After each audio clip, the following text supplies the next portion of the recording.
Hi friends, welcome back to Vishmaya Kudal. இன்னைக்கு நல்ல வீடே கமகமன்னு வாசம் வரா மாதிரி ஒரு மசாலா டீ எப்படி போடுறது அப்படிங்கறத இந்த வீடியோல உங்களோட ஷேர் பண்ணிக்க போறேன். நிறைய பேருக்கு மசாலா டீ எப்படி போடுறதுன்னு தெரிஞ்சிருக்கும். சோ அவங்க வந்து இந்த இடத்துல இந்த வீடியோவை தாராளமா ஸ்கிப் பண்ணிக்கோங்க. சோ இந்த மசாலா டீக்கு பாத்தீங்கன்னா கொஞ்சம் திக்கான பால் எடுத்துக்கணும். எப்போதுமே நம்ம டீ போடுறப்ப தண்ணியான பால் தான் எடுத்துப்போம். சோ அந்த மாதிரி இல்லாம அடுத்த லெவல்ல கொஞ்சம் திக்கா இருந்தா போதும், ரொம்ப திக்கா வேண்டாம். அந்த மாதிரி ஒரு பால் எடுத்துக்கோங்க. பாலை வந்து அடுப்புல வச்சுட்டு அது லைட்டா பொங்கி வர ஆரம்பிக்கட்டும். நான் பாத்தீங்கன்னா Chakra gold tea powder use பண்றேன். நீங்க எந்த டீ பவுடர் வேணாலும் யூஸ் பண்ணிக்கலாம். ஏன்னா அதுக்கு ஃபிளேவர் கொடுக்க போறது நம்ம சேர்க்க போற பொருட்கள் தான். சோ ஒரு பாதி பே லீஃப் போட்டிருக்கேன், ஒரு 3 மிளகு போட்டிருக்கேன். அதுக்கப்புறமா பாத்தீங்கன்னா 2 சின்னதா பட்டை போட்டிருக்கேன், அப்புறம் கிராம்பு இதெல்லாம் வந்து சேர்த்துக்கிட்டேன். லாஸ்டா பாத்தீங்கன்னா ஏலக்காய் பவுடர் சேர்த்திருக்கேன். இதெல்லாம் சேர்த்து லைட்டா ஒரு கொதி வர ஆரம்பிக்கட்டும்.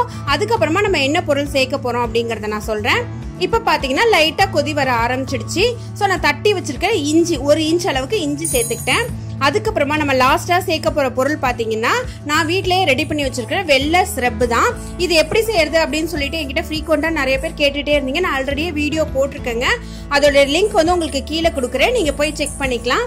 அது மட்டும் இல்லாம வெள்ளை சிரப்பு சேர்த்தாக்கா வந்து பால் திரிஞ்சு போயிடாதா அப்படின்னு சொல்லிட்டு நிறைய பேர் கேட்டீங்க. பால் கண்டிப்பா தெரியாது. அதுக்காக தான் நான் உங்களுக்கு இப்ப டைரக்டாவே சேர்த்து காமிக்க போறேன். இது பாத்தீங்கன்னா ஒரு 1.5 மாசத்துக்கு முன்னாடி செஞ்ச வெள்ளை சிரப்பு. சோ பால் பாருங்க தெரியவே இல்லை. நான் சொல்ற அதே மெத்தட்ல நீங்க வந்து பாகு காய்ச்சி வச்சீங்கன்னா 2 மாசம் வரைக்கும் கூட கெட்டு போகாம இருக்கும். ஆனா நான் 1.5 மாசம் தான் சொல்லியிருந்தேன். நான் இப்ப ஊருக்கு போயிட்டு வந்து யூஸ் பண்ணப்ப கூட எனக்கு கெடாமவே இருந்தது. சோ இந்த மாதிரி ரெடி பண்ண வடிகட்டியாச்சு அப்படின்னா இந்த மாதிரி ரெடி பண்ண ஒரு சூப்பரான மசாலா டீ வந்து ரெடி ஆயிடுச்சு. இந்த வீடியோ வந்து உங்களுக்கு பிடிச்சிருக்கும்னு நினைக்கிறேன். இந்த கிளைமேட்டுக்கு குடிச்ச உடனே ஒரு 1 மணி நேரம் நாக்கிலே டேஸ்ட் நிக்கிற மாதிரி இருக்கிற மசாலா டீ இது. சோ நீங்களும் ட்ரை பண்ணி பார்த்துட்டு எப்படி வந்ததுங்கிறத எனக்கு கமெண்ட் செக்ஷன்ல போஸ்ட் பண்ணுங்க.